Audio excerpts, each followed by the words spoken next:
Très chers compatriotes, je prends aujourd'hui la parole en cette période de la célébration de la Nativité afin qu'ensemble nous ayons à la fois un regard rétrospectif sur 2024 et une projection sur les perspectives de 2025.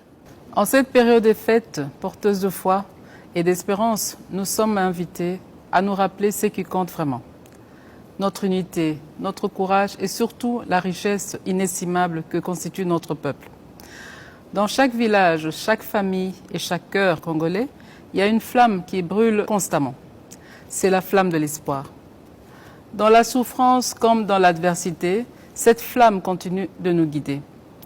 Nous avons tout à gagner à espérer des lendemains meilleurs, de garder la foi malgré tout.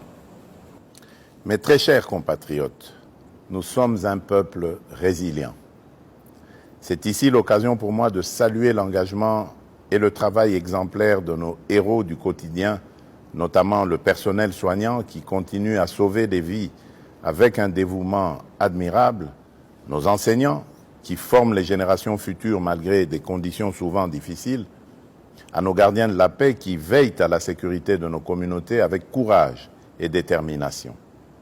Votre contribution, en dépit des épreuves que nous avons traversées cette année, est une source d'inspiration pour nous tous.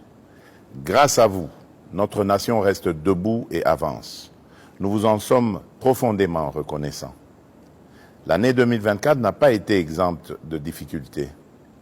À l'Est, nos compatriotes sont sous le coup d'une menace existentielle imposée par des forces d'agression. Les difficultés sociales pèsent lourdement sur de nombreuses familles et nos villes sont confrontées à l'insécurité urbaine et à des embouteillages qui testent au quotidien notre patience. À celles et ceux qui ont perdu des êtres chers, aux déplacés internes arrachés à leur foyer, aux valeureux patriotes résistant au Wazalendo et aux vaillants soldats qui, au péril de leur vie, défendent avec honneur notre souveraineté, nous exprimons toute notre compassion, notre profonde gratitude et notre immense respect. Ce qui nous menace n'est pas plus fort que notre foi en un avenir commun et notre capacité à résister ensemble. Toutefois, malgré ces épreuves, il est important de reconnaître que notre pays progresse. Il y a des domaines où les résultats sont beaucoup plus marquants et porteurs d'espoir. Par ailleurs, les efforts entrepris par le gouvernement, bien que parfois peu perceptibles, portent déjà leurs fruits. Pas à pas, nous nous relevons. En cette période où l'esprit de Noël réchauffe nos foyers, à travers des gestes simples de partage et de solidarité, nous pouvons réconforter ceux qui souffrent et tracer ensemble le chemin vers les lendemains meilleurs. Nous sommes un peuple forgé dans l'adversité et marqué par des décennies de lutte, un peuple fier. Mais pour définitivement triompher, il nous faut réapprendre à nous unir, à cesser de nous diviser pour des bagatelles. L'unité et l'amour de la patrie sont les clés de notre renaissance et de notre salut collectif.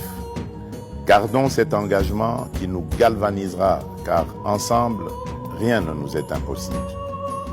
Mes très chers compatriotes, nous avons le pouvoir de relever les défis et d'écrire un nouveau chapitre de notre histoire.